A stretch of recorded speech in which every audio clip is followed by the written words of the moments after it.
The allure of the Tudors has never faded, a dynasty shrouded in intrigue, power, and drama that continues to captivate imaginations around the world. Yet behind the glittering portraits and famous names lies a deeper mystery. The countless treasures that once symbolized their reign, now lost to time.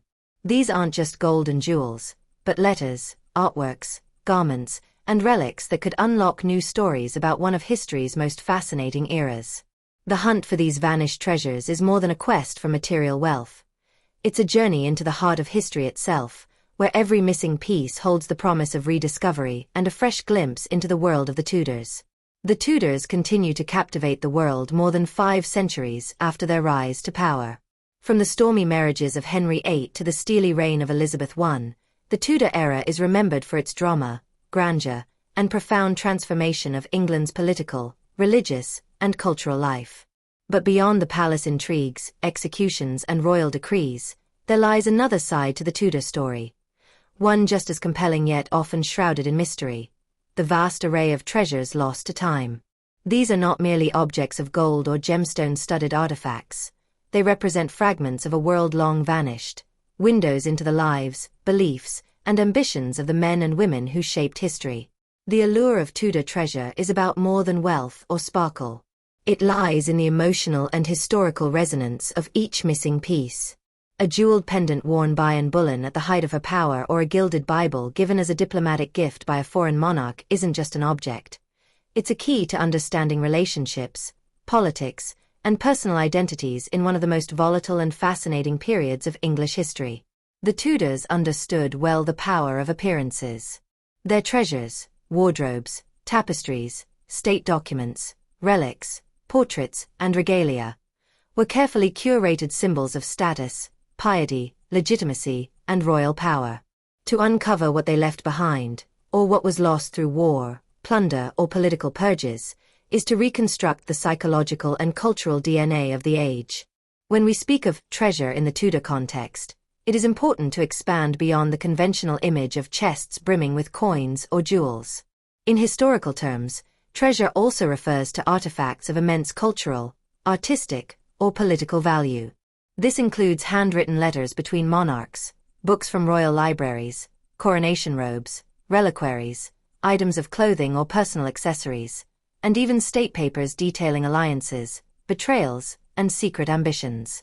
Some of these items may have been deliberately destroyed, others stolen, hidden, or lost through negligence. Some may still survive in obscure private collections, misidentified or unrecognized, while others are possibly lying beneath the earth, buried beneath layers of time and soil. We know tantalizingly little about many of these treasures. Inventories from the royal palaces offer incomplete or conflicting accounts. The destruction wrought by the English Civil War, the dissolution of the monasteries, and religious iconoclasm obliterated much of England's medieval and early modern heritage. Countless religious artifacts, once held in the highest esteem, were melted down, smashed, or sold for scrap during the Protestant Reformation. With them went centuries of craftsmanship, artistic excellence, and spiritual devotion. Likewise, many of the items personally connected to monarchs such as Henry VIII, Elizabeth I, and Mary Queen of Scots were lost through regime changes, plundering, or quiet removal by loyal courtiers trying to preserve or profit from pieces of a fading era. This matters deeply, not just for historians or collectors, but for anyone interested in the roots of modern British identity. These treasures tell stories. A lost signet ring might confirm a long-debated familial connection. A hidden letter might change our understanding of a political alliance. A missing jewel may have been the last gift from a monarch to a doomed spouse or a trusted servant. Each rediscovery, no matter how small, has the potential to adjust our understanding of the past, to nuance a popular narrative, or to challenge long-standing assumptions. It is through these fragments that the human side of the Tudors comes alive, not just as monarchs on a coin, but as living, breathing people with fears, ambitions, and affections. Recovering these treasures, however, is anything but simple. The path to them is often tangled in legend, guesswork, and centuries of loss. Many items were undocumented or casually referenced in records that no longer survive. Some treasures are thought to have been deliberately hidden during times of persecution or war, with their locations lost to time. Others were quietly sold off in later centuries during times of national financial crisis or personal bankruptcy. In the Victorian era, for example, Tudor items were often prized more for their aesthetics than their provenance, and many were stripped of their historical context when they entered private hands or foreign museums. The challenge also lies in verifying authenticity. Tudor-style artifacts are popular subjects for fakes and forgeries, particularly in the booming antiquities markets of the 19th and early 20th centuries. Even today, museums and collectors must tread carefully, relying on forensic techniques, expert knowledge, and detailed provenance research to confirm an item's origins. This adds an extra layer of difficulty to the recovery of lost treasures. It's not enough to find them, one must also prove what they truly are. Technology has opened new doors in recent decades.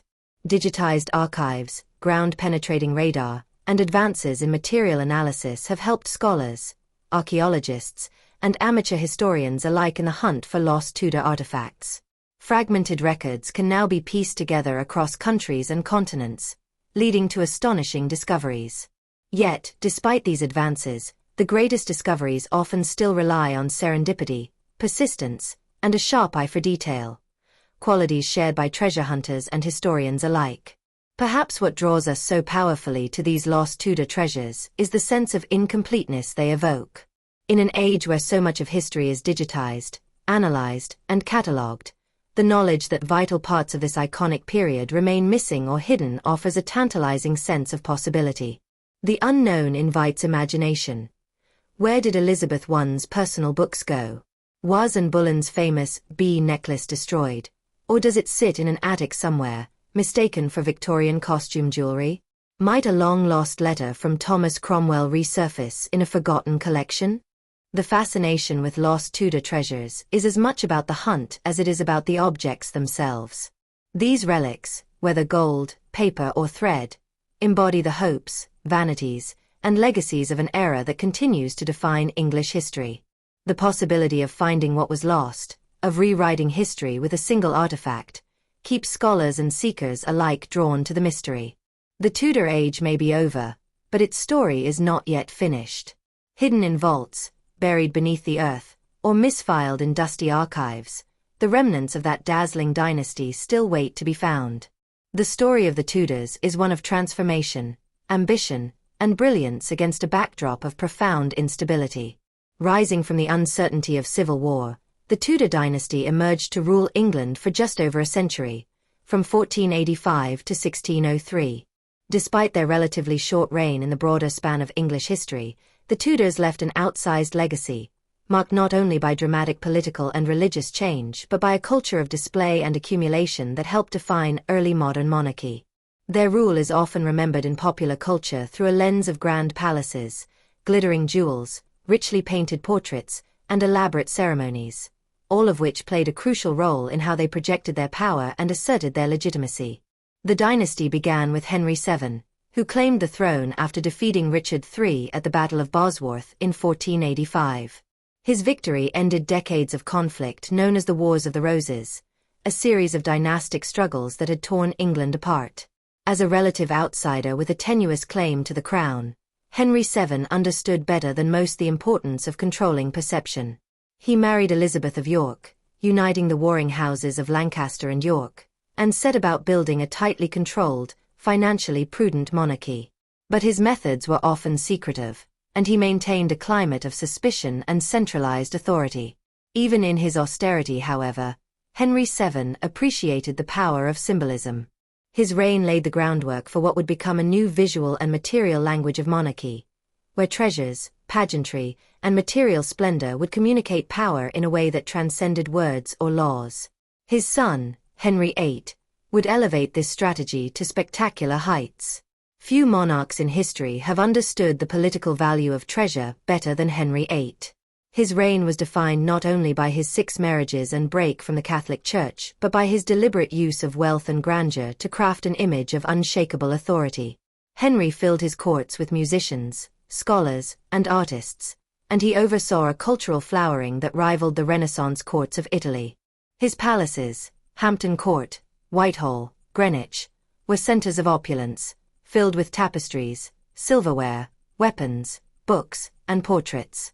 He wore luxurious clothing, dripping with jewels and embroidery, and he spent vast sums on tournaments, feasts, and royal progresses. Every object and event served a dual purpose: entertainment and reinforcement of his divine right to rule. Under Henry, treasures were not just personal indulgences, they were calculated tools of statecraft. He acquired and displayed objects with historical and spiritual resonance, relics, artifacts, and symbols that tied his reign to England's legendary past or God's favor. He invested in royal regalia to reinforce his sacred authority. Even more strategically, he used treasures as rewards for loyalty and instruments of persuasion. Ambassadors and noble visitors were overwhelmed by his wealth, designed to remind foreign courts of England's power. Within England, the grandeur of Henry's possessions served to cow rivals and charm the populace. But there was another side to this accumulation: the systematic destruction and appropriation of wealth from others. One of the most dramatic events in Tudor history, the dissolution of the monasteries, revealed the regime's complex relationship with treasure. Between 1536 and 1541, as part of Henry's break with Rome and the creation of the Church of England, the Crown dissolved hundreds of monasteries, priories, convents, and friaries. The stated goal was reform and efficiency, but the financial and political motives were clear. These religious institutions held centuries' worth of gold, silver, manuscripts, tapestries, and land, resources Henry now claimed for the crown. Much of the wealth was melted down, repurposed, or sold. Some pieces vanished entirely. The impact of this mass confiscation was enormous.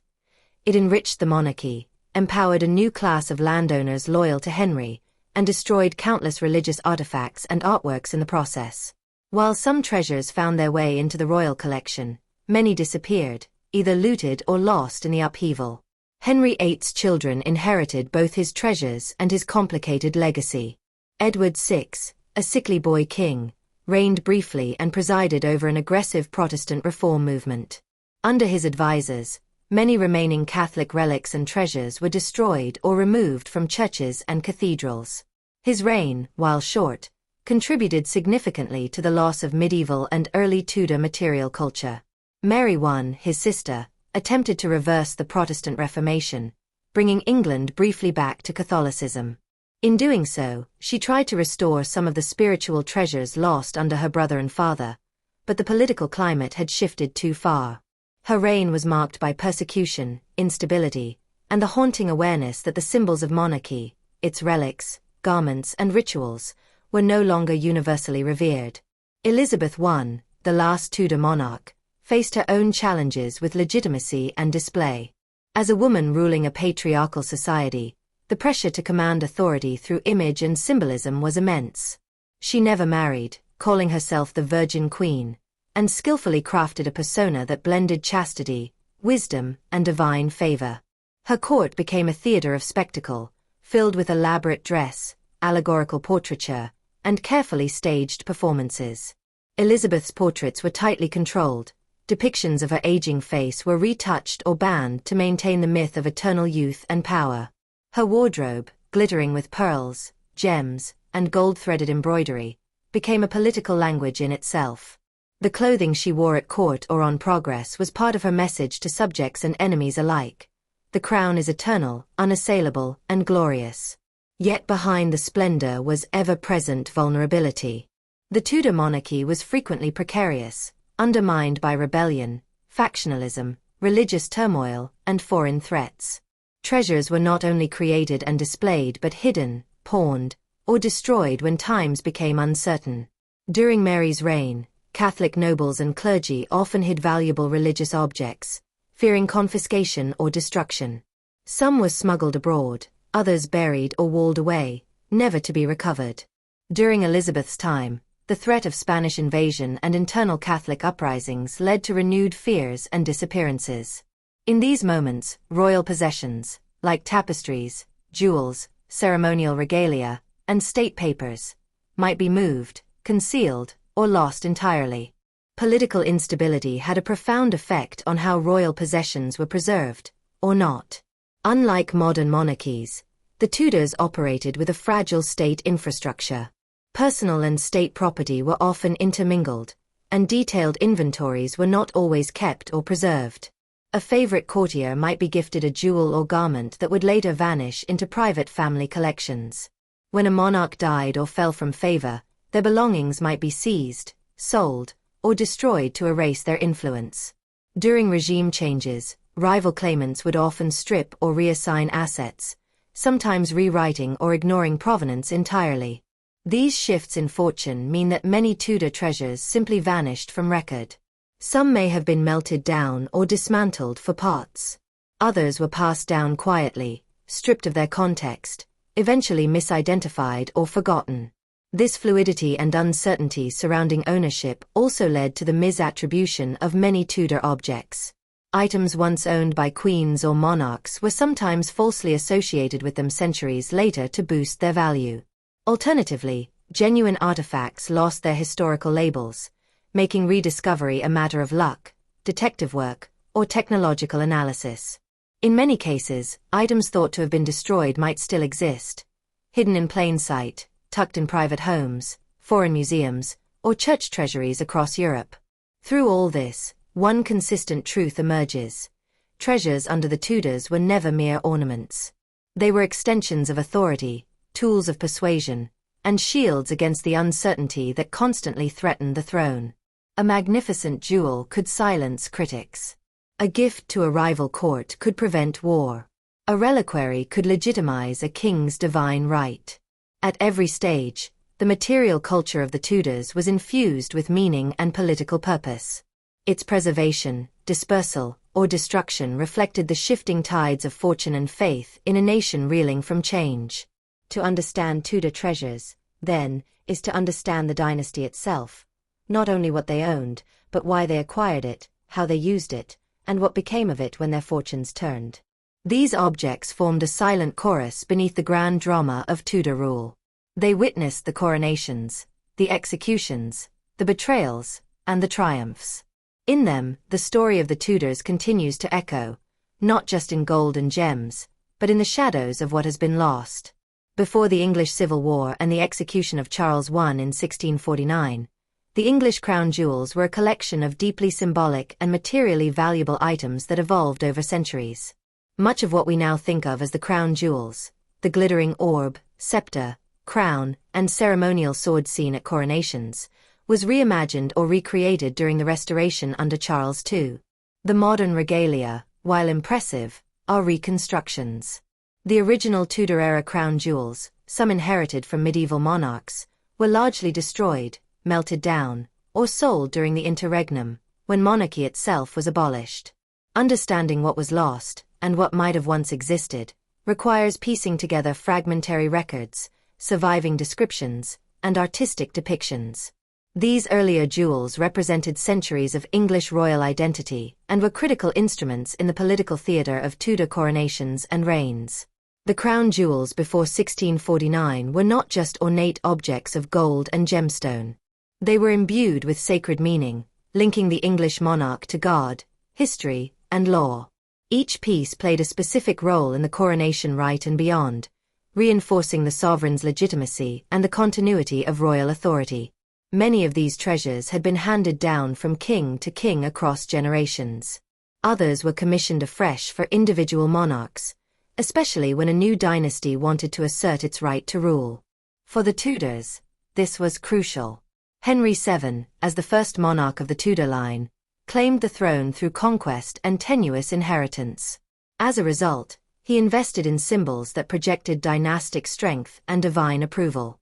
The regalia used in his coronation in 1485, and in the coronations that followed, drew from England's medieval tradition while also quietly reshaping it.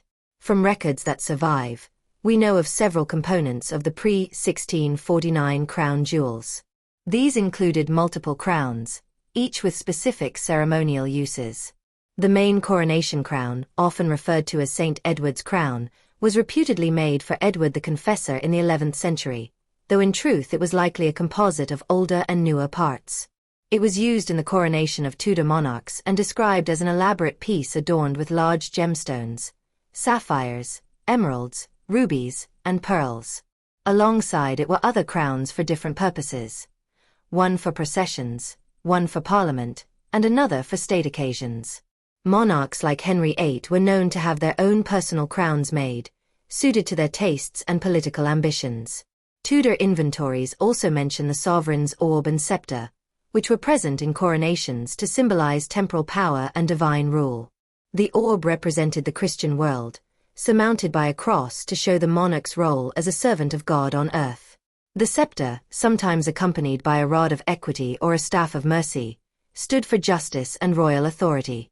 There were ceremonial swords, too, such as the sword of state and the sword of spiritual justice, which were carried in processions and presented to the monarch during coronation ceremonies. Additionally, coronation regalia included anointing spoons, ampuli, vessels for holy oil, richly embroidered robes, and royal rings set with specific stones, often a sapphire or ruby, each carrying its own symbolism. What made Tudor regalia distinctive was their layering of religious and royal meaning. The coronation was a sacred rite. Monarchs were not merely crowned, they were anointed with oil, echoing biblical kings like Saul and David. The use of relics and objects associated with saintly or legendary English kings lent further authority to this spiritual transformation. This is why the destruction of these objects during the 1640s was more than an act of political defiance. It was a conscious dismantling of the very idea of sacred kingship. When the English Civil War broke out in 1642, conflict between royalists and parliamentarians escalated into a broader crisis of authority. Charles I's absolutist tendencies and religious policies had alienated much of his realm. As Parliament took control and monarchy was eventually abolished, the regalia came under threat. In 1649, following the king's execution, the new Republican government saw the crown jewels not only as property of the state but as symbols of tyranny. They were to be disposed of, not preserved. According to surviving parliamentary records, the jewels were appraised, dismantled, and sold off. Gold items were melted down and sold by weight. Gemstones were removed and auctioned individually. The destruction was systematic. The principal crown, thought to have been used since at least the time of Edward III, was valued for its gold but considered politically toxic. Its gemstones, some of immense size and historical importance, were dislodged and lost to private hands. The coronation regalia, orb, scepters, swords, ampuli, suffered the same fate. Even the sacred spoon used in the anointing ritual was targeted, though remarkably it survived, likely due to being overlooked or deemed of lesser monetary value. It is one of the very few original pieces to have survived into the present collection. Accounts from the time describe with clinical efficiency how these items were treated. Commissioners were appointed to inventory and dispose of the royal effects. A number of gems were sold to London merchants or foreign buyers, and some may still survive in unrecognized settings or recut forms. Others disappeared entirely. The loss of these regalia was not just a financial decision, it was iconoclastic. The Puritan ethos of the interregnum saw in the crown jewels the trappings of idolatry, superstition, and autocratic power. Their destruction symbolized a radical break from the past. The coronations of Tudor monarchs had used these very items to reinforce legitimacy at moments of national anxiety. When Henry VII was crowned, the country had just emerged from civil war. His possession of the crown, sword, and scepter reinforced his claim as lawful king. Henry VIII's coronation, with Catherine of Aragon beside him, emphasized both dynastic continuity and international alliance. Edward VI's coronation highlighted his divine calling despite his youth, while Mary I's coronation was deeply Catholic, drawing heavily on medieval ritual. Elizabeth I's coronation, hastily arranged and filled with symbolism, sought to balance Protestant identity with royal tradition. In each case, the regalia played a central role, not only in the ceremony but in the political messaging that followed. Because the actual objects were destroyed, historians have turned to alternative sources to reconstruct what might have existed. Inventories, such as those compiled during Henry VIII's reign, provide detailed lists of jewels, vessels, and regalia items, sometimes with descriptions of materials and dimensions. These were often created for administrative or insurance purposes. Other insights come from paintings and engravings. Coronation scenes, official portraits, and depictions of state events sometimes include representations of crowns and regalia. Though stylized, these images help establish continuity in form and usage. Written accounts from courtiers and foreign ambassadors also offer tantalizing glimpses. Descriptions of coronation ceremonies or royal entries include references to the regalia's appearance and symbolism.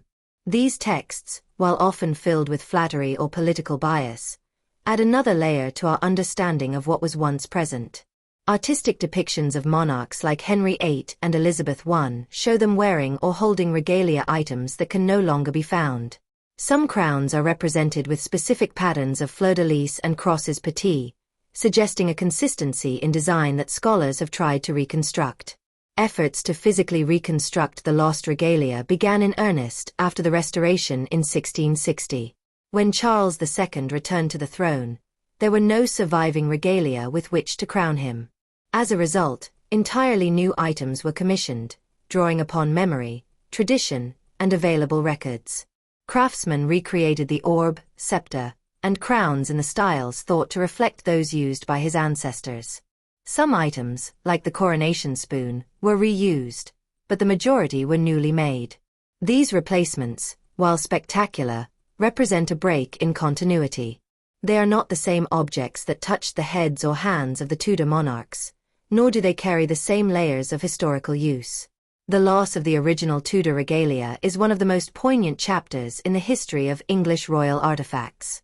These were not just luxurious objects but active participants in the drama of state, religion, and identity. Their destruction leaves gaps not only in museum collections but in our collective understanding of how monarchy was practiced and perceived in early modern England.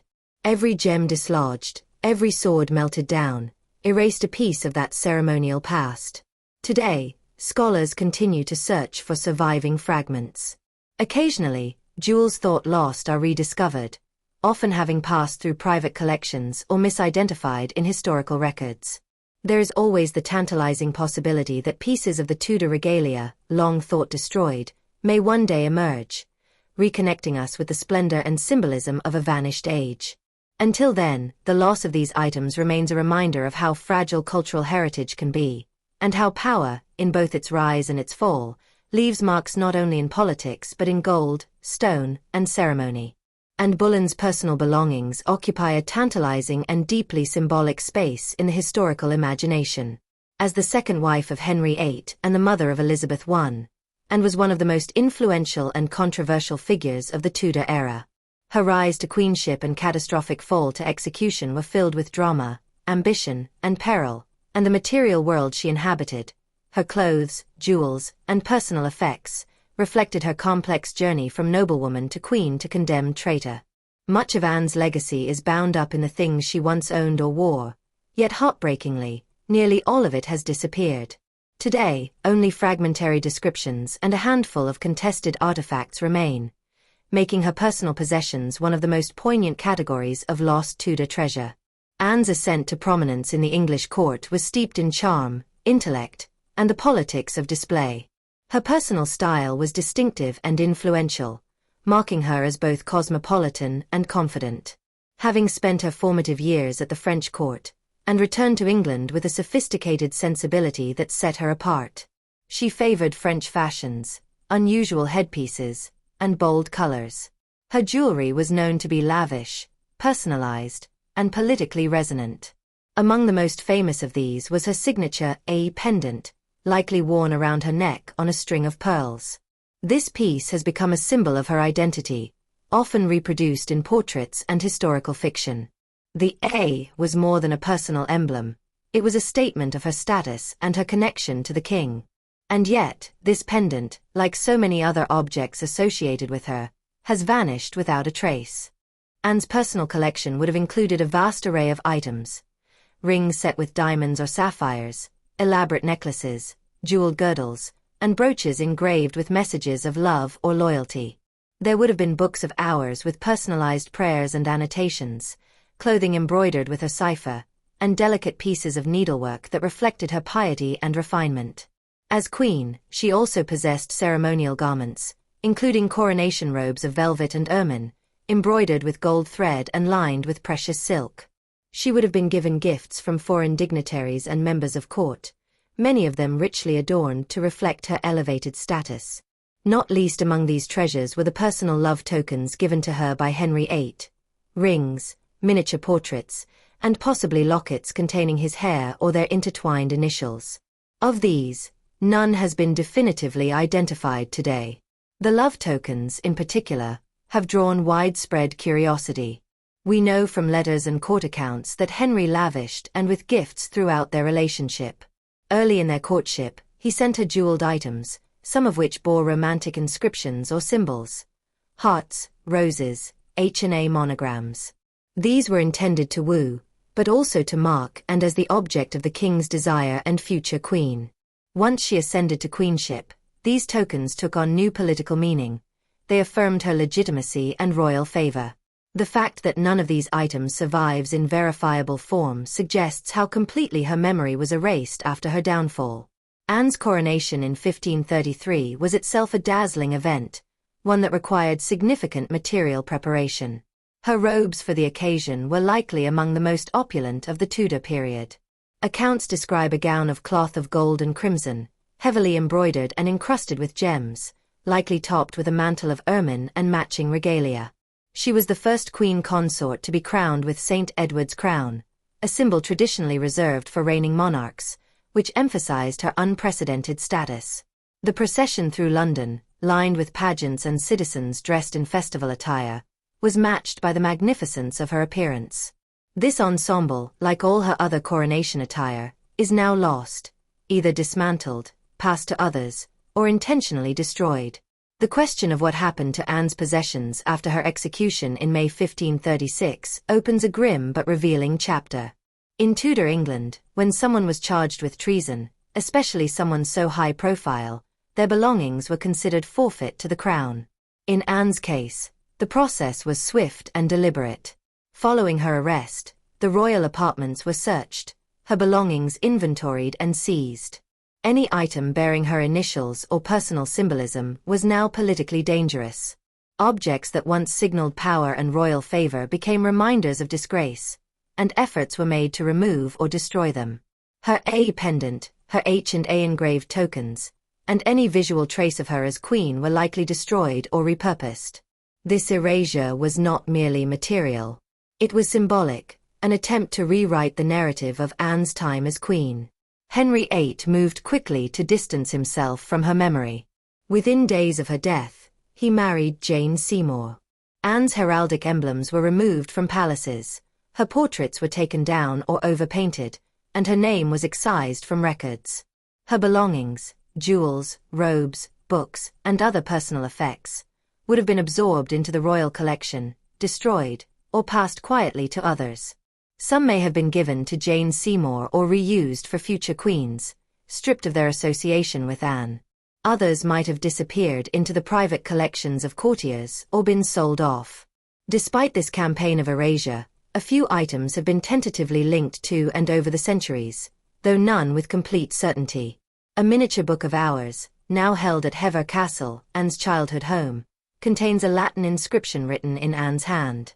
The text offers a prayer for protection and appears to date from before her queenship. Another book, housed in the British Library, has also been attributed to her, based on marginalia believed to be in her handwriting. These books are among the very few surviving objects with a strong provenance linking them to Anne. In the realm of jewelry, the situation is murkier. Several rings and brooches in European collections have been speculated to have belonged to Anne, largely due to style, age, or inscription, but none can be definitively proven. A famous gold pendant featuring the initials HNA surrounded by a Tudor rose was once thought to be Anne's, but modern scholarship casts doubt on its authenticity. Similarly, no item identified as her necklace has surfaced, despite its iconic status in portraits and television dramatizations. It is entirely possible that it was melted down soon after her death, like so many other treason-tainted possessions. The lack of concrete artifacts has only intensified modern efforts to trace Anne's possessions. Historians, curators, and independent researchers have scoured inventories, auction records, and museum holdings for clues. Tudor inventories compiled during and after Henry VIII's reign often list jewelry and garments by description but not by original owner, making it difficult to draw clear lines of provenance. Complicating matters further is the fact that items were often altered over time, gems recut, inscriptions removed, and settings changed. A necklace given by Henry II and could have been reshaped and later worn by one of his other wives without a trace of its original context. Art historians have also turned to portraiture for insight. In several surviving paintings believed to depict Anne, she is shown wearing a French hood, dark gowns, and a necklace featuring a gold bee pendant. This is now one of the most recognizable symbols associated with her. However, the surviving portrait is a later copy of a lost original, painted after her death. It may be more reflective of Elizabethan idealization than historical fact. Nevertheless, efforts continue to trace the origin of this image and determine whether any of the depicted jewelry still survives in reality. The rise of digital archives and databases has breathed new life into the search for Anne's possessions. Researchers have begun cross-referencing Tudor-era descriptions with modern museum catalogues, auction house archives, and private collections. Occasionally, new candidates emerge, a jeweled girdle here, a gold brooch there, but attribution remains elusive. Forensic analysis, including gem testing and stylistic comparisons, has helped in a few cases, but without inscriptions or documentation, certainty is rare. Interest in Anne's belongings is not merely antiquarian. It reflects a deeper cultural fascination with her life, death, and legacy. Her possessions, had they survived, would be windows into her world, objects she touched, wore, and cherished. They would tell us not only about her style and status but about her private life, her faith, her hopes, her identity. In their absence, we are left to imagine her through second-hand descriptions and lost records, making the pursuit of her artifacts a form of historical resurrection. Today, institutions like Hever Castle, the Tower of London, and the British Library feature exhibits that include items associated with and, even if only symbolically, modern replicas of her jewelry, especially the famous bee necklace, are popular, serving as both historical homage and expressions of admiration. Academic studies continue to re-examine archival documents, while literary and media depictions ensure that Anne's image remains vivid. Yet the physical traces of her queenship remain frustratingly elusive. The loss of Anne Boleyn's personal possessions was not accidental. It was part of a deliberate attempt to erase her from history. And yet, the intensity of modern interest in these missing objects proves the failure of that mission. Though her jewels may be gone, her story has endured, shining brighter than any gemstone. The ongoing search for her lost treasures reflects not only a longing for tangible connection but a tribute to a woman whose influence, though nearly extinguished in her own time, has proven indelible. Henry VIII was not just a monarch known for his 6 marriages and dramatic break with the Roman Catholic Church. He was also a voracious reader and an enthusiastic collector of books. His personal library, assembled during a time of profound intellectual and religious upheaval, reflected his complex interests in theology, politics, medicine, law, and even alchemy. It was an expansive and sophisticated collection that, at its peak, likely numbered in the thousands of volumes. These were not merely decorative possessions or ceremonial objects, but tools of power and instruments of influence. Some of Henry's books were finely illuminated manuscripts from the medieval period. Others were printed texts in Latin, Greek, and English, many annotated by the king himself.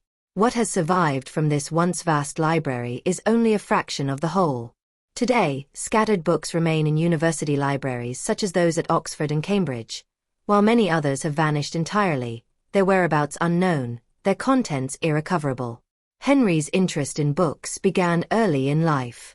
As a young prince, he received a Renaissance education steeped in classical languages and the liberal arts. He read not only Latin and Greek texts but also works of history, theology, and humanist philosophy. This intellectual formation shaped his outlook and, later, his ambitions as king. Unlike many rulers of the time who relied exclusively on advisors for interpretation, Henry read primary texts for himself and often formed his own views. His personal annotations, some of which still survive, reveal an analytical mind deeply engaged with the arguments in front of him. He would underline passages, add marginal notes, and sometimes insert questioning comments.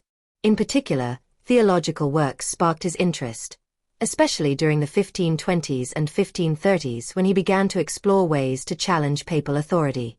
One of the most pivotal moments in the growth of Henry's library came with the dissolution of the monasteries, a process that began in earnest in 1536 and continued into the early 1540s. As Henry broke with Rome and declared himself supreme head of the Church of England, he authorized the closure and confiscation of religious houses across the country. This was not just an economic seizure, it was a cultural earthquake. Monasteries had long served as custodians of knowledge, housing libraries that included centuries-old manuscripts, liturgical books, theological treatises, chronicles, and scholarly texts. When these institutions were dissolved, their contents were inventoried and either destroyed, dispersed, or, in many cases, absorbed into royal and private collections. Henry's agents were tasked with identifying items of particular value, and books were near the top of the list. Volumes from monasteries such as Reading Abbey, Glastonbury, and St. Albans found their way into royal libraries. Some were brought to Westminster, others to the newly formed library at the Palace of Whitehall or placed at Hampton Court. This period represented a moment of both acquisition and loss. While the king's library swelled in size, untold numbers of manuscripts were burned, abandoned, or simply disappeared in the chaotic transfers of property. The survivors were often rebound with the royal arms stamped into their covers, making them recognizable today. But many vanished entirely, and their disappearance is a continuing sorrow for historians and bibliophiles alike. The contents of Henry's library were wide-ranging. Theological texts dominated, especially as the king became increasingly embroiled in doctrinal disputes.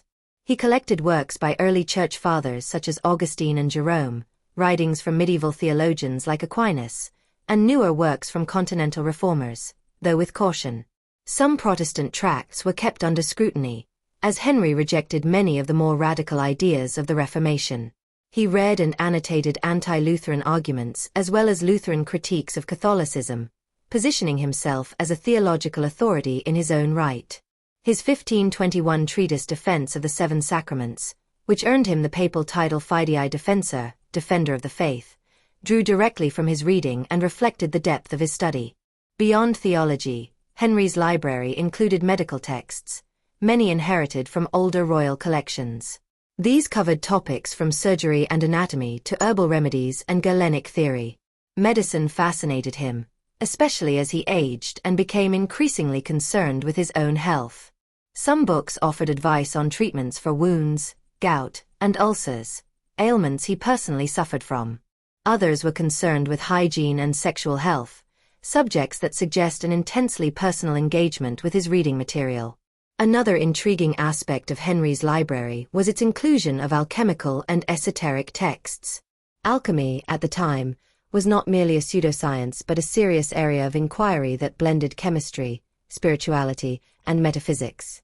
Some monarchs and courtiers saw in it the promise of extended life, the transmutation of metals into gold, or the discovery of universal medicine.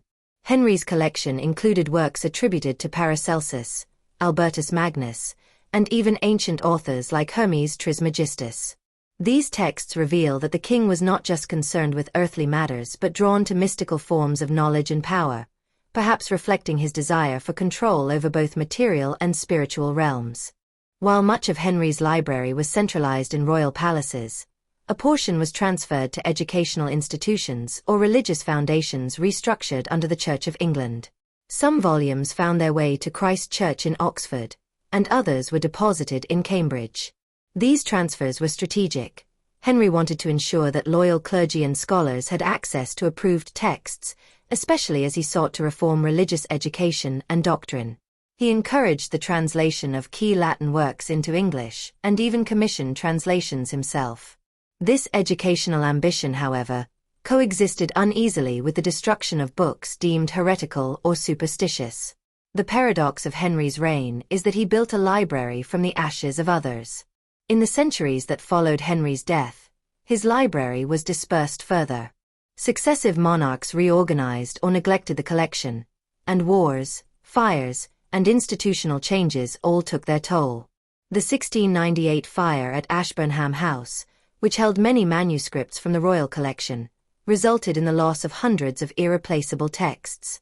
Others were sold off during the Commonwealth period or quietly disappeared into private hands. Today, identifying a surviving book from Henry's library often depends on bindings and inscriptions. The royal binding, dark leather with gold tooling and the Tudor rose or royal arms, offers one of the few tangible links to the original collection. At present, some of Henry's books can be found in the British Library, Oxford's Bodleian Library, and Cambridge University Library. These include theological works with his marginalia, illuminated manuscripts acquired during the dissolution, and medical texts once consulted by the king himself. Their survival is a testament to both the selectivity of preservation and the accidents of history. Yet they represent only a fragment. It is estimated that thousands of volumes once owned by Henry are now lost, burned, stolen, miscatalogued, or held in anonymity in collections that have forgotten their provenance. Speculation about these vanished volumes continues to intrigue historians. Could a Henry-owned book sit undiscovered in a country estate or obscure foreign library? Could more of his annotated texts one day surface at auction? Occasionally, such rediscoveries do occur. A few books once believed lost have been found bearing his unmistakable annotations, heavy underlining, angry comments in Latin, or simply the regal HR marking his ownership. These finds spark excitement because they do more than restore a missing piece. They offer a glimpse into the mind of a king who ruled through both the sword and the pen. There is also speculation that some of Henry's books may have been quietly retained by former monastic scholars or clergy sympathetic to the old faith. In the confusion of the dissolution, certain individuals were known to have hidden books or smuggled them out of libraries. Others may have been carried abroad by exiled monks or Catholic sympathizers, particularly to centers of learning in France, Spain, or the Low Countries. If such books still exist, they may remain unrecognized, lacking any clear mark of royal origin. The absence of so many volumes is not just a loss to bibliographic history, it represents a lost conversation. Henry VIII used his books to shape religious policy, assert royal supremacy, and explore the limits of earthly and divine knowledge. His library was more than a collection. It was a mirror of his intellect, his ambitions, and his contradictions. The missing texts therefore matter not simply as artifacts, but as chapters of history left unread. Efforts to reconstruct the library continue through cataloging projects and digitization.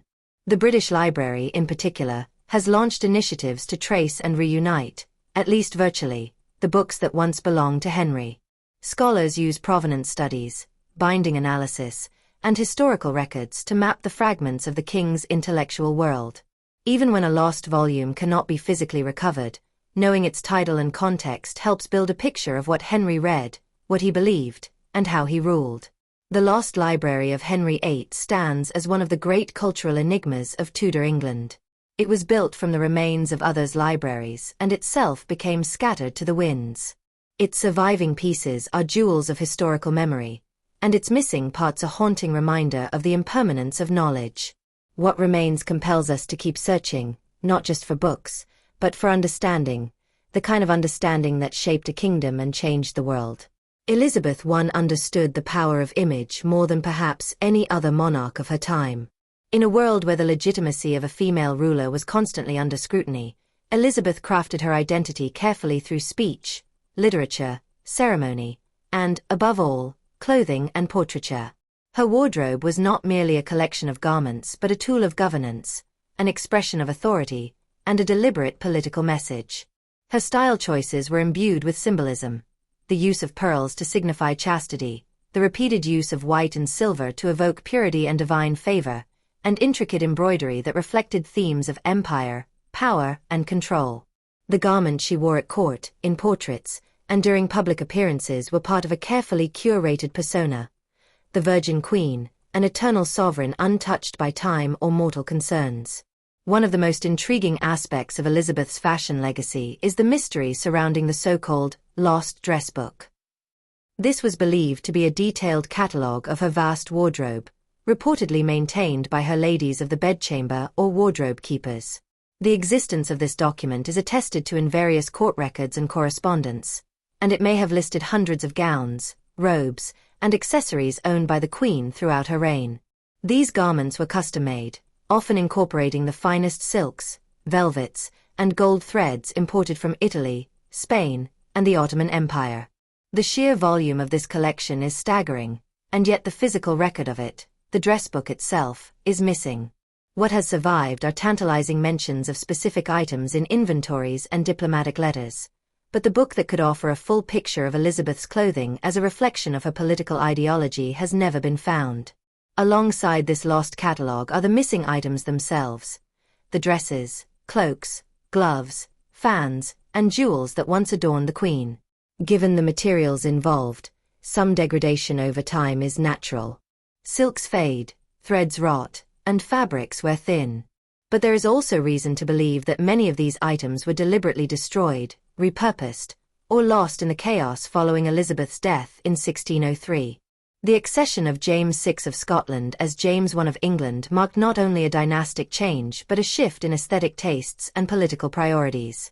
Elizabeth's personal effects, many of them tied intimately to her constructed mythos, were seen as relics of a previous age. Some were dismantled, their jewels repurposed for the new Queen Consort, and of Denmark. Others may have been sold off or gifted to courtiers, their provenance forgotten over time. Among the missing are her most iconic jewels, items that held symbolic weight in her reign. Pearls, for example, featured prominently in both her actual regalia and the many portraits painted of her. They represented not only her virginity, which she claimed as a cornerstone of her rule, but also her divine right to reign. Numerous letters from foreign ambassadors and courtiers describe the breathtaking pearl-encrusted dresses and headdresses Elizabeth wore. Specific pieces are named in inventories: a pearl girdle, a sapphire-encrusted fan, a diamond-set prayer book. These objects, if they survive at all, are lost to history, scattered among private collections or misidentified in museum holdings. The absence of these physical items removes a vital dimension of understanding how Elizabeth projected her image, both domestically and abroad. Fans, often overlooked in modern assessments of Elizabethan fashion, were potent accessories in her wardrobe. They were not just cooling devices but were adorned with feathers, gold, and gems. One famous account describes her waving a fan of ostrich plumes, its handle inlaid with rubies and emeralds, during a particularly dramatic court appearance. The fans were both practical and symbolic, tools of flirtation, objects of mystery, and emblems of majesty. Not a single fan confirmed to have belonged to Elizabeth survives today, though reproductions and imitations appear in art and theatre. Like the rest of her wardrobe, they seem to have vanished, dissolved into the fabric of history or reduced to descriptions in letters and accounts. Perhaps even more profound than the loss of her garments is the loss of many of her portraits. Elizabeth controlled her image with precision. She was acutely aware of the power of portraiture in shaping public perception, especially in an era before mass media. As a result, she carefully authorized official portraits and had unauthorized or unflattering images suppressed or destroyed. This strict control, while effective during her lifetime, had unintended consequences. Many versions of her likeness were destroyed, altered, or never produced. Several known paintings mentioned in records no longer exist, and others may have been overpainted or reattributed to other figures or monarchs. This includes portraits said to show her in early womanhood, in armor, or with regalia lost to time. The issue of missing portraits is compounded by the existence of workshop copies and court-sanctioned templates.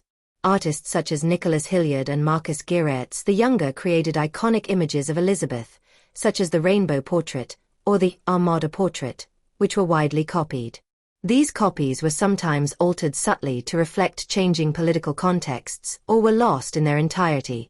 Some were destroyed during the Civil War in the mid-17th century, when royal imagery was deemed subversive or idolatrous. Others may have been removed from noble houses during periods of political turbulence or simply deteriorated beyond repair. It is likely that many of these lost images carried symbolic details, such as eyes and ears on the sleeves to show the Queen's omnipresence, or snakes, swords, and celestial globes to underscore her wisdom and divinity, that would enrich our understanding of how she manipulated iconography for political ends. The deliberate destruction of unauthorized portraits was part of a broader effort by Elizabeth and her advisors to standardize her image. In 1596, the Privy Council issued an order stating that only images of the Queen that had received her explicit approval should be circulated.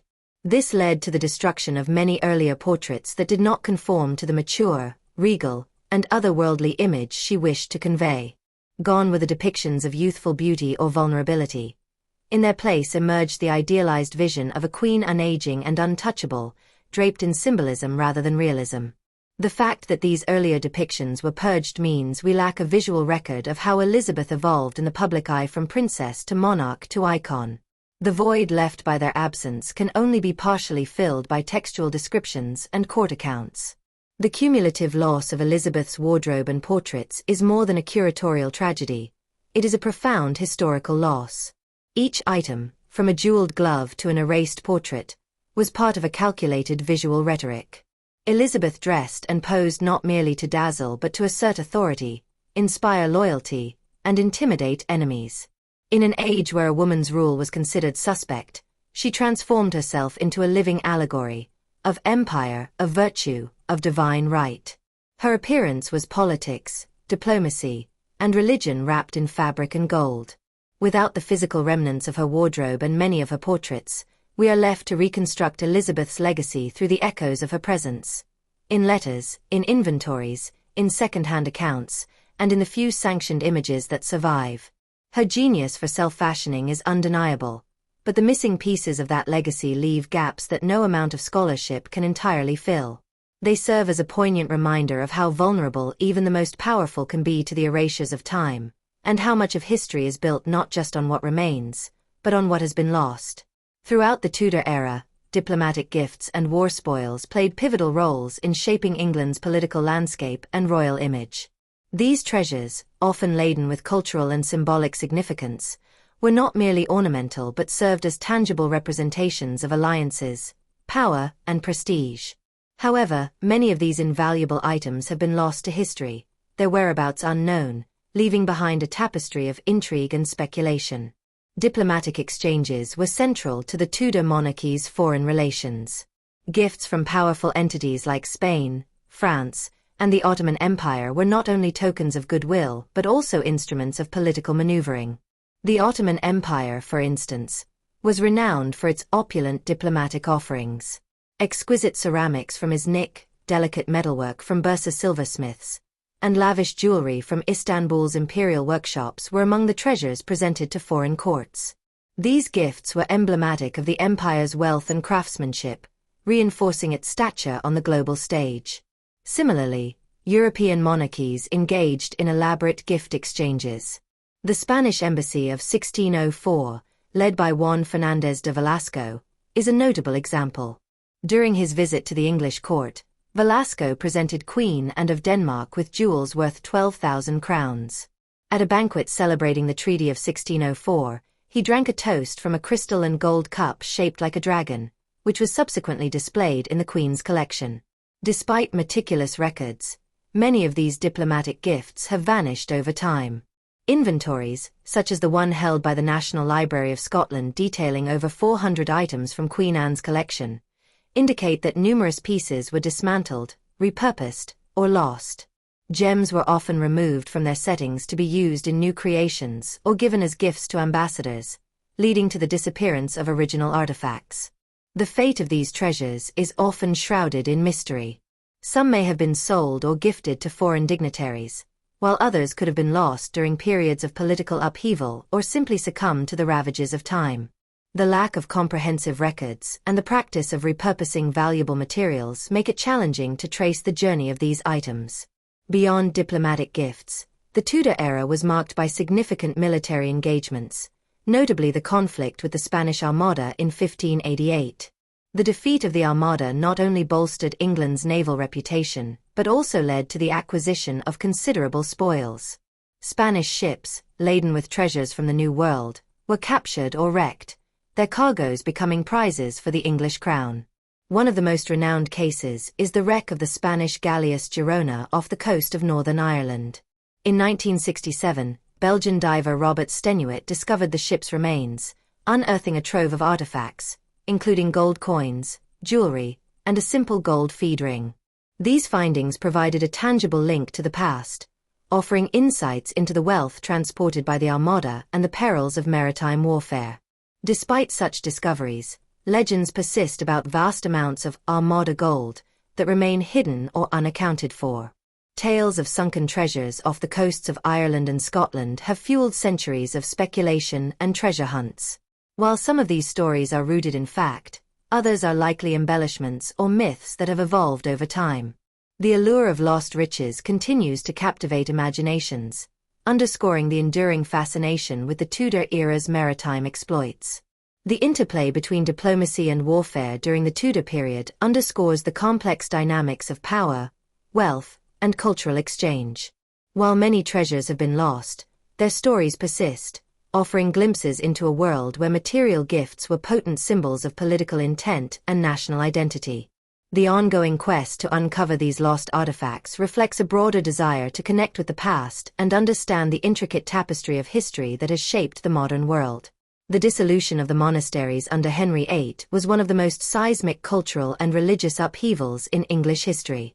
Between 1536 and 1541, in a calculated act of both religious reform and economic exploitation, Henry systematically dismantled over 800 monastic institutions across England, Wales, and Ireland. The driving force was not just the theological break from Rome, but a calculated move to seize the immense wealth held by the Catholic Church. These religious houses had accumulated treasure over centuries: gold, silver, jeweled reliquaries, art, illuminated manuscripts, and relics of saints, and Henry's crown was in desperate need of funds. The treasures lost during this period are almost incalculable, and what was destroyed or scattered still haunts historians, art collectors, and archaeologists alike.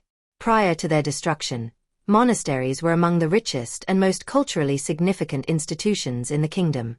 They held vast libraries of theological, philosophical, and medical knowledge, chapels adorned with elaborate art and iconography, and crypts and altars guarded by golden shrines, many of which were seen not just as ecclesiastical adornments but as embodiments of divine presence. The level of craftsmanship involved in some of the church treasures was extraordinary. Gilded chalices encrusted with rubies and sapphires, processional crosses made of gold and crystal, and reliquaries shaped like limbs or miniature cathedrals that held bones, blood, or garments of saints. Many of these objects were melted down or destroyed outright. The Crown's agents, commissioners and soldiers tasked with executing the dissolution, entered abbeys and priories with orders to strip everything of value. Gold and silver were sent to the royal mint. Marble tombs were smashed. Altarpieces were burned. Great bells, some weighing over a ton, were removed from towers and melted for their metal. Stained glass windows were shattered, frescoes whitewashed or chiseled away, and organs dismantled for scrap.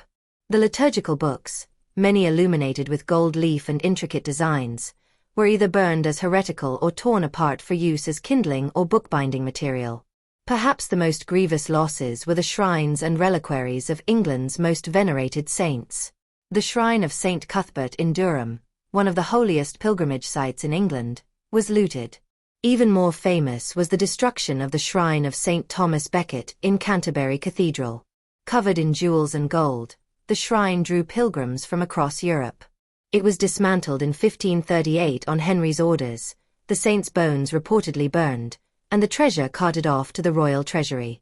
Another example is the richly adorned tomb of Edward the Confessor in Westminster Abbey, which survived only because later monarchs chose to preserve it, though much of the accompanying reliquary content was lost. While Henry and his commissioners seized the most obvious treasures, the dissolution also led to the destruction of intellectual and cultural artifacts that are harder to quantify.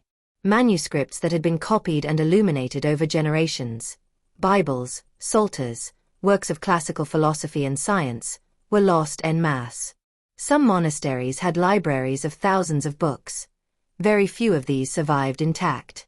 A few enlightened individuals, such as John Leland, a royal antiquarian, attempted to catalogue or preserve the most important texts, but even his efforts were partial and could not stem the tide of destruction. In many cases, what wasn't burned was sold for mere pennies. the value of centuries of scholarship reduced to the price of parchment and binding leather. Despite the near-total devastation, there were scattered efforts to preserve sacred and valuable items. Devout Catholics, many of whom remained loyal to Rome despite the threat of punishment, sometimes smuggled religious objects into hiding. There are stories, some confirmed, many apocryphal, of monks burying chalices, vestments, and manuscripts in fields or walls before their abbeys were seized. In some instances, sympathetic local gentry were entrusted with safeguarding these artifacts until such time as the old faith might be restored. In recusant Catholic households, especially in the north and west of England, priests would perform mass in secret using relics and objects hidden in priest holes or behind false walls. Some of these caches were discovered centuries later, others never found. Legends abound regarding hidden monastic gold. Many believe that some abbeys, anticipating the crown's seizure, secreted their treasures in nearby woods, caves, or underground passages. Glastonbury Abbey, with its ancient origins and mythic connections to King Arthur, is often cited in such stories.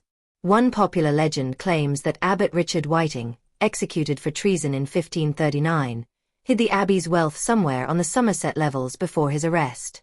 Other tales suggest that monks of Tintern Abbey buried a great hoard in the Wye Valley, guarded by spectral monks or marked by enigmatic symbols carved into stone. While most of these stories remain folklore, some have yielded real discoveries. The Querdale hoard, found in Lancashire in the 19th century, though dated earlier than the dissolution, fed popular belief that similar treasures might still lie buried. In some cases, metal detectors have uncovered chalices or fragments of reliquaries in fields surrounding former abbey sites, lending credence to the idea that hurried concealments did occur. However, without documentation or context, many such finds remain tantalizing fragments without clear provenance. The psychological impact of the dissolution on the communities that surrounded these religious houses was profound. Monasteries were not merely spiritual centers, they were hubs of economic and social life. They provided education, medical care, food for the poor, and employment for artisans, farmers, and scribes. Their destruction, therefore, was not only a loss of religious heritage but also of a vital part of England's social fabric. For those who had donated lands, relics, or gold to these institutions in hopes of divine favor or salvation, the Crown's confiscation of these offerings represented a spiritual betrayal. The treasures lost during the dissolution were not only material but metaphysical. With the desecration of relics and altars came a rupture in England's connection to its sacred past. The sacredness imbued in these objects, the belief that a saint's finger bone could heal or a golden monstrance could channel divine presence, was dismissed as superstition, even idolatry, by reformers. For traditionalists, however, this was a tragic disconnection from the divine. The relics weren't just physical remains, they were conduits of heavenly power, and their destruction was felt as a desecration. In the centuries since, there has been a growing appreciation for what was lost. Some fragments have found their way into museums and collections. A handful of manuscripts, once thought destroyed, have surfaced in foreign archives or private holdings. Churches that manage to escape complete demolition sometimes still contain monastic woodwork, tiles, or even repurposed stone from neighboring ruins. Yet the vast majority of the treasure, cultural, spiritual, artistic, is gone. Melted, burned, scattered. Its absence is a shadow that lingers over English history. Modern archaeology and scholarship continue to uncover hints of what was once taken. Ground-penetrating radar surveys of monastic sites have revealed hidden crypts and foundations. Digital reconstructions of abbeys like Fountains and Rievaulx attempt to imagine what once stood in full glory. Archival work sometimes uncovers long-lost inventories or monastic letters that provide a glimpse of the treasures that once existed. Still, the full picture remains elusive. What has been irretrievably lost in the dissolution is a unique and rich chapter of England's cultural and spiritual life. The treasures were not just gold and jewels but symbols of a worldview, an entire cosmology built on sacred presence, artistic devotion, and centuries of accumulated meaning. Their loss was a transformation, one that altered the religious, cultural, and political contours of the country permanently. Whether buried in secret, destroyed by fire, or melted down in the royal mint, these treasures remain some of the most haunting absences in British history. The Tudor period, spanning the late 15th to the early 17th century, is renowned not only for its monumental shifts in politics and religion, but also for the enduring mysteries surrounding its burial practices and tombs. While many grand monuments of the era survive, numerous tombs and burial treasures of minor Tudors, nobles, and even key figures have been lost, hidden, or destroyed over time. These missing pieces contribute to a complex puzzle of historical loss, raising questions about identity, remembrance, and the respect afforded to the dead in turbulent times. One of the perplexing issues involves the burial sites of lesser-known Tudor family members and nobles. Unlike monarchs such as Henry VIII or Elizabeth I, whose tombs were elaborate and well documented, many minor nobles and relatives within the Tudor orbit were interred with less fanfare, often in smaller chapels or family vaults that have since been disturbed or vanished. The precise locations of many of these burials remain unclear, lost to centuries of renovations, war, and decay. For example, certain Tudor dukes, earls, and ladies are known from historical records to have been buried in prominent churches or family chapels. Yet today, their tombs cannot be positively identified. This loss obscures not only their physical resting places but also the artifacts and grave goods that once accompanied them, items that might have shed light on their status, wealth, and personal tastes. The mystery surrounding Elizabeth I's missing ring is a poignant example of how personal artifacts tied to the dead have disappeared. Elizabeth, the iconic Virgin Queen, left behind many tangible symbols of her reign and persona: her portraits, clothing, and state documents. But one intimate and significant piece, a ring reputed to have been buried with her, has never been recovered. Historical accounts suggest that Elizabeth's burial included a ring, perhaps a symbol of sovereignty or personal meaning, yet when her tomb was opened in the 17th century, the ring was missing. Whether it was stolen, removed in secret, or lost due to the poor conditions of the tomb is unknown. This missing artifact highlights the vulnerability of burial treasures, even those belonging to the highest echelons of power. The Chapel of St. Peter ad Vincula within the Tower of London holds a unique place in Tudor history as the final resting place for many executed nobles and royals. This chapel is famously associated with tragic figures such as Anne Boleyn, Catherine Howard, and Lady Jane Grey, individuals whose deaths were politically charged and whose burials were shrouded in secrecy or haste. The chapel's tombs have suffered from repeated desecration and plunder over the centuries. During the Reformation and subsequent political upheavals, many tombs were damaged or dismantled, and valuables were stripped away either by royal decree or opportunistic looters. Artifacts that might once have adorned these tombs, jewels, embroidered garments, precious metals, have vanished, removed perhaps by those who sought to erase the memory of those deemed traitors or enemies of the state.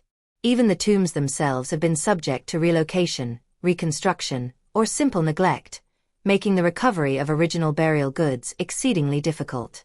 The story of the Chapel of St. Peter ad Vincula illustrates how political motives can directly impact the preservation or destruction of burial heritage.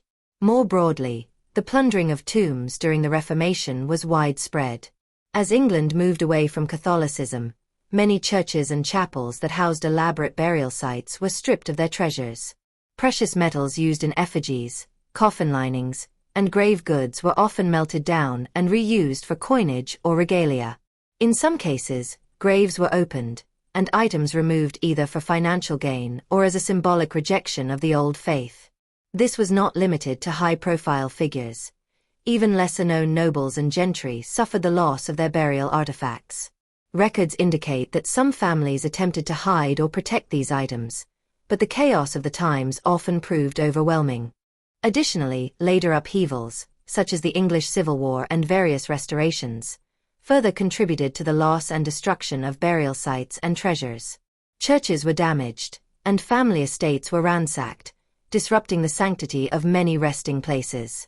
As a result, many Tudor-era tombs exist today only as vague historical references or archaeological traces, with their original contents dispersed or lost. The absence of these tombs and treasures has a profound impact on historical and cultural understanding. Burial sites offer more than just a final resting place. They are vital archives of personal identity, social status, religious beliefs, and artistry. Tombs often featured intricate carvings, inscriptions, and symbolic artifacts that communicated messages about the deceased's life and legacy. The loss of such material culture means a significant portion of Tudor history remains incomplete, lacking the personal and emotional dimensions that burial treasures provide. In recent years, archaeological efforts and advanced technologies like ground-penetrating radar have helped to locate some lost tombs or identify burial sites within old church foundations. Excavations have occasionally uncovered fragments of effigies, jewelry, or coffin fittings, offering tantalizing clues about the funerary practices and the kinds of treasures that once accompanied the dead. However, these discoveries are rare and often fragmentary, underscoring how much remains hidden beneath layers of time. The lost tombs and burial treasures of the Tudors and their contemporaries reveal the vulnerability of even the most sacred heritage to political, religious, and social upheavals. From the uncertain graves of minor nobles to the missing ring of Elizabeth I, and the plundered tombs in the chapel of St. Peter ad Vincula, the disappearance of these burial artifacts serves as a stark reminder of the transient nature of power and memory. These losses not only diminish our connection to the past but also challenge historians and archaeologists to reconstruct a fuller picture of Tudor life, death, and legacy using the fragmented clues that remain. The Tudor period is famous not only for its dramatic political shifts and cultural achievements, but also for the rich documentation and material culture that historians rely upon to understand it. However, a significant portion of this documentary and physical heritage has vanished, obscured by time, censorship, or deliberate removal. Among the most puzzling losses are the state papers and political documents from the reigns of Tudor monarchs, including Mary I and Lady Jane Grey. These documents, often letters and official records, once shed light on court intrigues, conspiracies, and diplomatic dealings but now exist only in fragments or have disappeared entirely. Their absence has left gaps in our understanding of Tudor political life and the complex web of plots that defined the era. Mary I, known as Bloody Mary, for her aggressive Catholic restoration and persecution of Protestants, was a prolific letter writer and political correspondent.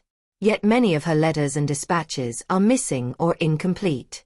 Some disappeared in the chaotic aftermath of her death, as her successor Elizabeth I sought to suppress records that might tarnish the new regime or provide ammunition for Catholic sympathizers. Letters exchanged with European monarchs, especially Spain's Philip II, Mary's husband, are often cited as partially lost or heavily redacted. These missing pieces limit scholars' ability to fully grasp the nuances of Mary's foreign policy and religious motivations. Similarly, Lady Jane Grey, the 9 Days Queen, remains an enigmatic figure partly because of the scarcity of surviving documents related to her brief reign and imprisonment. Letters that might have revealed her personal thoughts, the political maneuvering that led to her downfall, or appeals for clemency are largely missing or censored, leaving her story shrouded in mystery. Beyond these individual figures, many documents related to court intrigues and conspiracies have vanished or been deliberately censored. The Tudor court was rife with plots, betrayals, and shifting alliances. From the Ridolfi plot aiming to replace Elizabeth with Mary, Queen of Scots, to the Babington plot and other conspiracies, state papers detailing investigations, trials, and communications often remain incomplete. The sensitive nature of these documents, combined with political motivations to erase certain records, means historians often rely on secondary sources, hearsay, or fragmentary accounts. This lack of primary documents complicates attempts to fully reconstruct the events and understand the perspectives of those involved. Conspiracies and plots also generated their own class of secretive documentation, letters and codes meant to be hidden from prying eyes. Many of these materials have disappeared, either destroyed to protect the conspirators' identities or lost in the passage of time. The destruction or disappearance of these records means that the full extent of Tudor-era political machinations may never be known. Without these documents, the historical narrative can become skewed, with certain events or characters obscured or mythologized beyond their true nature. While much of this loss relates to documents, the Tudor period's physical treasures have also experienced dramatic displacement. Over the centuries following the Tudor dynasty, many artifacts were sold abroad, gifted quietly, or disguised to avoid confiscation, theft, or destruction. The movement of Tudor treasures beyond England's shores has complicated efforts to track and catalogue them. Often, these items entered private collections without clear provenance, only to be misidentified or forgotten until rediscovered centuries later. Many Tudor-era objects, jewelry, paintings, textiles, and manuscripts, passed through auctions or private sales, particularly during times of political upheaval such as the English Civil War or the Glorious Revolution. Some items were sold by aristocratic families facing financial difficulties, while others were gifted diplomatically or through marriage alliances. In these transactions, the original significance of the items was sometimes lost or obscured. For example, a jewel once belonging to Anne Boleyn might have been reset and sold as an anonymous 16th-century piece, or a portrait of Elizabeth I might have been attributed to a lesser-known artist or misdated, hiding its true historical value. Private collectors, often unaware of the full historical context of their acquisitions, may own Tudor artifacts that remain unrecognized or mislabeled. The passage of time, changing tastes, and a lack of thorough documentation can result in significant items being undervalued or overlooked. Sometimes, these treasures are only identified during detailed provenance research or through advances in scientific analysis such as pigment testing, radiocarbon dating, or stylistic comparison. Case studies of rediscovered Tudor artifacts highlight the ongoing potential for recovery and re-evaluation. For instance, a necklace thought to be a generic Renaissance piece was recently linked through detailed gemological analysis and archival research to Catherine Parr, the last wife of Henry VIII. Similarly, a series of miniature portraits believed to depict anonymous courtiers was reattributed to notable figures such as Robert Dudley, Elizabeth I's favorite. These rediscoveries not only enrich historical understanding but also stimulate interest in further exploration of private and public collections worldwide. In addition to physical artifacts, some documents once thought lost have resurfaced in unexpected places. Archives in continental Europe, particularly in Spain, France, and the Vatican, hold correspondence and records relating to Tudor England. Diplomatic gifts and personal papers exchanged between Tudor monarchs and foreign courts sometimes provide indirect evidence or even copies of English documents now missing. These international finds have helped fill some gaps but also underscore how much material remains unaccounted for. The disappearance of state papers and political documents from Tudor times, combined with the scattering and misidentification of physical treasures, presents a significant challenge to historians and collectors. Every recovered letter or artifact offers a rare glimpse into a world shaped by power struggles, cultural flourishing, and profound religious change. Yet the full tapestry of Tudor history remains incomplete, shaped as much by what has vanished as by what endures. This ongoing tension between presence and absence continues to drive research, conservation, and public fascination with the lost treasures of the Tudors. The fascination with hidden Tudor gold and lost treasures has long inspired legends and folklore that permeate English culture. These stories, often passed down through generations, weave a colorful tapestry of mystery and intrigue, reflecting both the historical upheavals of the Tudor era and the human penchant for adventure and discovery. Tales abound of courtiers who, fearing arrest or execution, supposedly buried precious items in secret locations, castles, monasteries, or secluded rural spots, hoping to safeguard their wealth from confiscation or destruction. These folk stories capture a world shadowed by political paranoia and rapid change, where survival sometimes depended on cunning and secrecy. One popular motif in these legends is the existence of hidden vaults or chambers within castles and monastic ruins. Many Tudor strongholds and religious houses were reputed to contain concealed rooms or underground tunnels where valuables were stashed away during times of crisis. The dissolution of the monasteries under Henry VIII, for instance, led to the seizure and destruction of countless religious artifacts and treasures, fueling speculation that monks and loyalists secreted away gold, jewels, and sacred relics to protect them from royal plunder. Some tales describe elaborate escape routes linked to these vaults, where treasures and even people could be hidden for extended periods. While these stories often lack concrete evidence, they persist as potent symbols of resistance and loss. However, alongside the allure of these myths, there exists a necessary process of myth-busting by historians, archaeologists, and treasure hunters. Many alleged sites have been investigated, and while some vaults or hiding places have been found, most hidden Tudor gold tales turn out to be exaggerations, misunderstandings, or fabrications. The lack of corroborating documentary evidence or physical proof tempers expectations, encouraging a more critical approach to such folklore. Still, the possibility remains that genuine treasures lie undiscovered, buried beneath centuries of earth and rubble, awaiting the patient eye of science and luck. In parallel with these legends, modern recovery efforts have taken on new sophistication and vigor. Researchers, museums, and passionate hobbyists today employ cutting-edge technology and refined methodologies in their search for Tudor treasures, blending traditional historical research with the latest scientific tools. Ground-penetrating radar, for example, has revolutionized archaeology by allowing experts to see underground without excavation, revealing possible chambers, burial sites, or buried artifacts. This non-invasive technique is particularly valuable at heritage sites where disturbance must be minimized. Digital reconstruction and modeling also help scholars visualize lost or damaged artifacts and sites, reconstructing what might have existed based on fragmentary evidence. Archives, too, have benefited from digitization, enabling researchers worldwide to access and analyze historical documents that may hint at lost treasures or their whereabouts. This expanded access allows for cross-referencing scattered records, letters, and inventories that might have once been overlooked. Enthusiasts and scholars alike sift through these digital troves in the hope of identifying clues pointing to hidden Tudor riches. Another vital element in this contemporary quest is the Portable Antiquities Scheme, PAS, a program established to record archaeological finds made by members of the public across England and Wales. Portable Antiquities Scheme encourages responsible reporting of discovered artifacts, which helps prevent illicit trade and loss of heritage while building a comprehensive database of finds that often includes Tudor period items.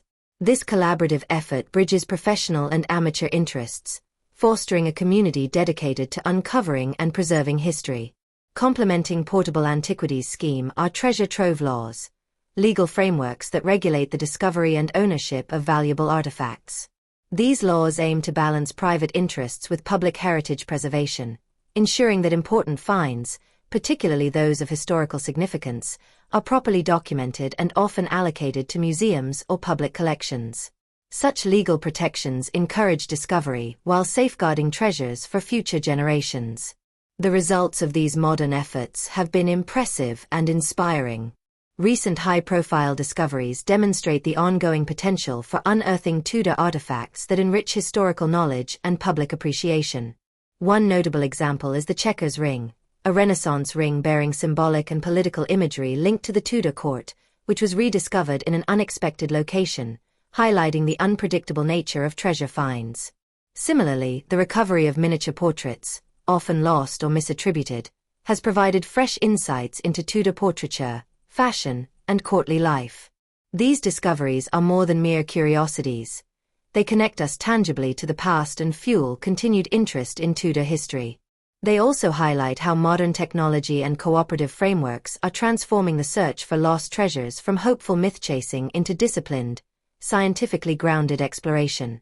In essence, the legends and myths of hidden Tudor gold continue to captivate the imagination, offering a romantic backdrop to the hard work of historians and archaeologists.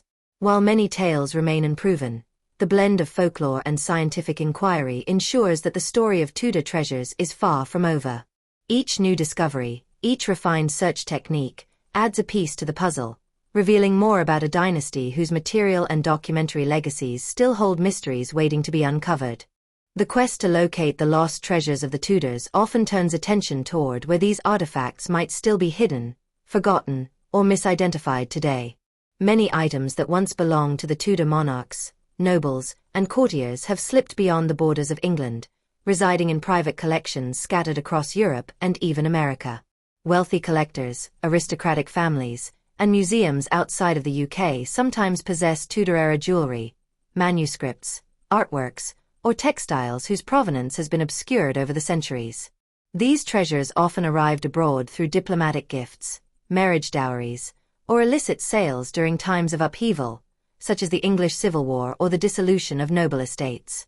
In private collections, Tudor items can remain virtually invisible to the broader public and scholars, catalogued only in dusty inventories or misattributed to later periods. The difficulty lies in tracking these objects, many of which lack detailed documentation or recognizable markers that link them unmistakably to Tudor origins.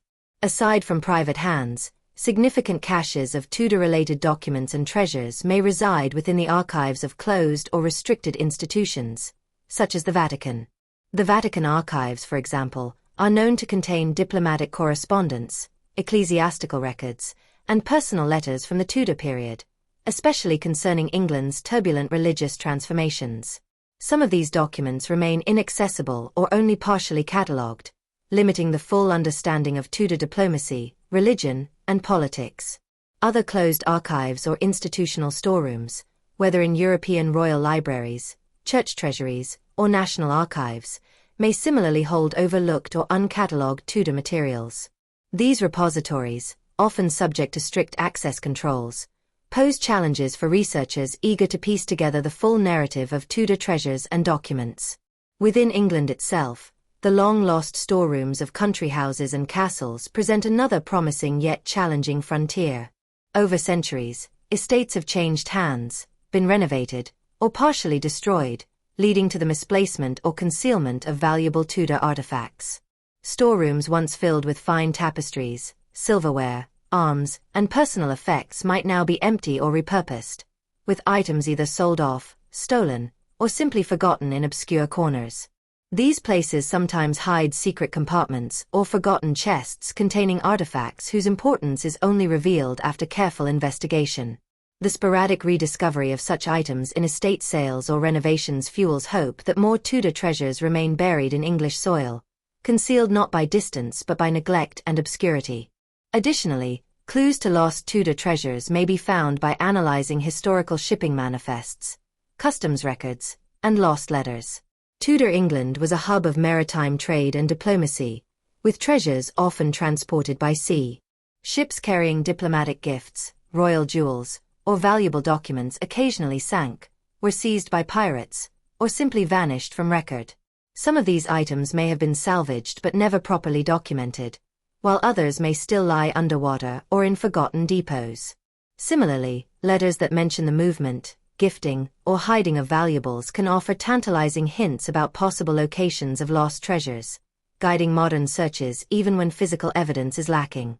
While the search for Tudor gold and jewels captures popular imagination, it is vital to understand the profound value these items hold beyond their monetary worth. The treasures of the Tudors are deeply intertwined with cultural and historical significance, serving as tangible links to a formative period in British and European history. Each artifact, whether a piece of jewelry, a handwritten letter, or a richly decorated manuscript, embodies the artistic, religious, and political currents of its time. Recovering these items allows historians and the public to connect with the past in a visceral way, making history tangible and accessible. These treasures also play a crucial role in national identity and cultural memory. The Tudor dynasty is foundational to the modern British narrative, symbolizing a period of transformation, from medieval traditions to Renaissance humanism, from Catholic England to Protestant nationhood. Objects from this era, preserved in museums or public collections, become focal points for education and commemoration. They help societies remember not just the monarchs and grand events, but also the complexities of court life, religious conflicts, and cultural achievements. The recovery and display of Tudor artifacts contribute to a shared heritage that fosters pride and understanding. From an academic perspective, rediscovering lost Tudor treasures enriches scholarship, providing new sources for research and reinterpretation. Previously unknown letters might shed light on political decisions. A recovered jewel could reveal craftsmanship techniques or trade networks. These discoveries can challenge or confirm existing historical narratives, encouraging fresh inquiry and debate. They also inspire interdisciplinary study, combining history, art history, archaeology, and conservation science. Beyond scholarly interest, these treasures carry emotional and symbolic weight. For descendants of Tudor-era families or communities connected to historic sites, rediscovery can mean reclaiming a piece of identity and legacy. For the broader public, encountering these objects often evokes wonder, curiosity, and a sense of continuity with the past. The act of uncovering lost treasures is not merely about objects but about stories, memory, and the human desire to connect across time. Paradoxically, the very losses and absences that characterize the Tudor treasure narrative shape how history is understood. What has disappeared, whether documents, artifacts, or entire tombs, creates gaps that historians must navigate with caution and imagination.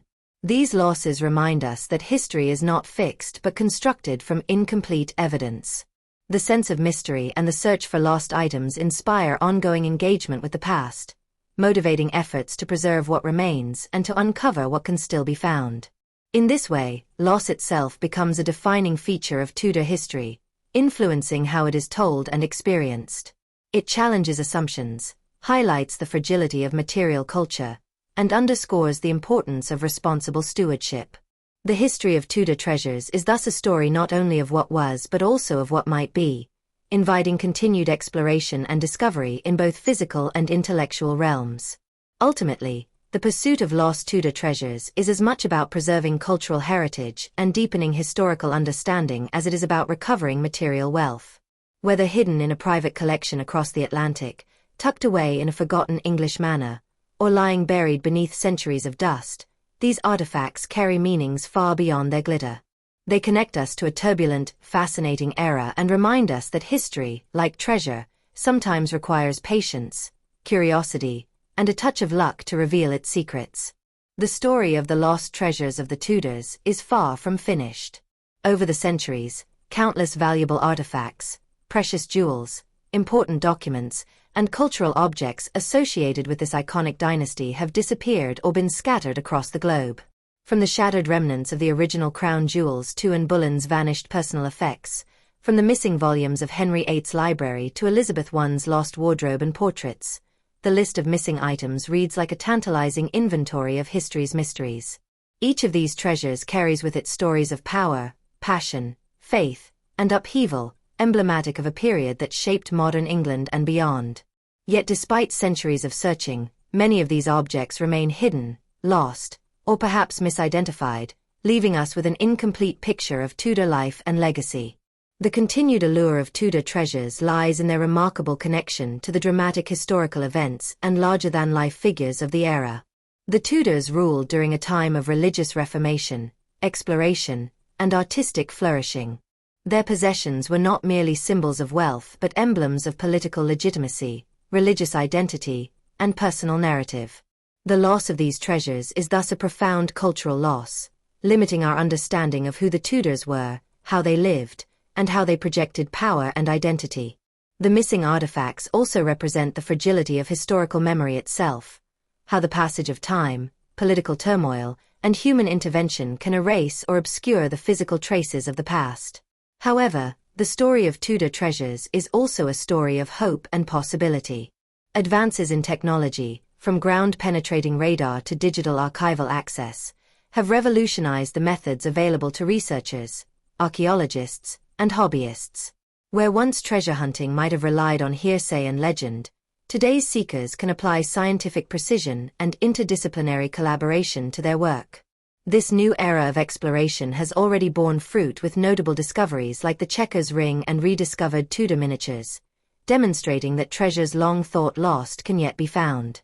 Moreover, the digitization of archives and increased international cooperation mean that materials once out of reach, locked away in foreign archives or private collections, are becoming accessible, opening new avenues for study and discovery. Beyond technological progress, the future of Tudor history also depends on the passion and curiosity of new generations. The lost treasures are not simply objects to be catalogued but stories waiting to be told and retold. They invite scholars to rethink and revise historical narratives, offering fresh perspectives on power, culture, and society. For the public, they spark imagination and a connection to a past that is at once distant and immediate. Museums, exhibitions, and media continue to bring Tudor history into contemporary consciousness, ensuring that these artifacts retain their cultural significance and educational value. The search for Tudor treasures is also a reminder of the importance of preservation and stewardship. Each new discovery reinforces the need to protect historical sites, archives, and collections from neglect, destruction, or illicit trade. Responsible heritage management ensures that future generations can continue to uncover and learn from these relics, enriching our shared history. Efforts like the Portable Antiquities Scheme encourage public participation in finding and recording artifacts, democratizing the process of discovery and emphasizing collective responsibility. At its core, the ongoing pursuit of lost Tudor treasures is a human story of curiosity, perseverance, and the quest to connect with the past. It underscores how history is never static but a dynamic dialogue between what we know, what we imagine, and what we uncover. While many treasures may remain hidden, the journey to find them is itself a vital part of understanding the Tudor era. Every fragment unearthed, every document decoded, and every artifact authenticated adds to the rich mosaic of history, bringing us closer to the lives and legacies of those who shaped an extraordinary period. In inviting new seekers, scholars, and storytellers to join this journey, the story of the lost Tudor treasures becomes a living heritage.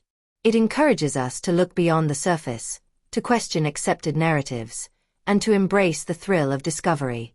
Whether through academic research, archaeological fieldwork, or simply sharing stories inspired by the Tudors, everyone has a role to play in keeping the Tudor trail alive. The mysteries may never be fully solved, but the ongoing search ensures that the legacy of the Tudors remains vibrant, relevant, and compelling for generations to come.